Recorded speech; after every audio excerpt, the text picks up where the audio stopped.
పెళ్ళి రెండు చేతులు కలవడమే కాదు, రెండు మనసులు జీవితకాలం కలిసి ఉండడం, కష్టాల్లో సుఖాల్లో సమానంగా ఉండే సంసార సాగరంలో జీవితాన్ని సాగించాలని అనుకుంటూ ఉంటారు. అన్ని పెళ్ళిళ్ళు ఒకలా ఉండకపోయినా కట్టిన మూడు ముళ్ళ బంధం మాత్రం అంత బలమైంది.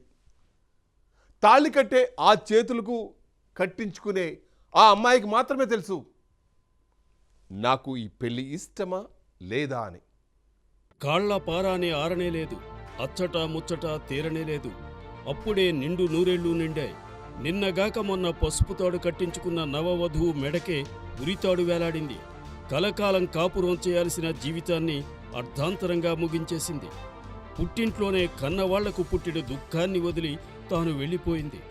ఎందుకిలా చేసిందో అర్థం కాక బంధువులు కన్నీరు మున్నీరుగా విలపిస్తున్నారు. ప్రకాశం జిల్లాలో వెలుగు చూసిన ఈ హృదయ విదారక ఘటనపై పోలీసులు కేసు నమోదు చేసుకుని దర్యాప్తు చేస్తున్నారు. కంభం మండలం దేవనగరం గ్రామంలో తీవ్ర విషాదం చోటు చేసుకుంది. గ్రామానికి చెందిన నవవధువు ఉరివేసుకుని ఆత్మహత్యకు పాల్పడింది. ఫిబ్రవరి 16వ తేదీన కుటుంబ సభ్యులు సుస్మితకు పెద్దారవీడు మండలం సిద్ధినాయుడిపల్లి గ్రామానికి చెందిన వెంకటేష్కు వివాహం చేశారు. ఫిబ్రవరి 17వ తేదీన వధువు స్వగ్రామమైన దేవనగరంలో తొలి రాత్రి కార్యం కూడా జరిపించారు.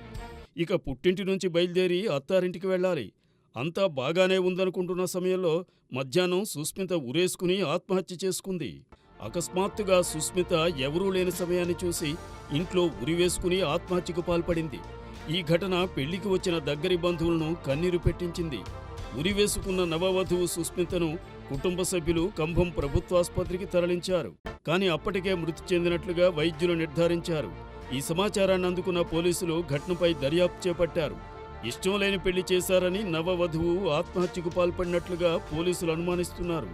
కాళ్ల పారాని ఆరకముందే నవవధువు మృతి చెందడంతో దేవనగరం గ్రామంలో విషాదం నెలకొంది.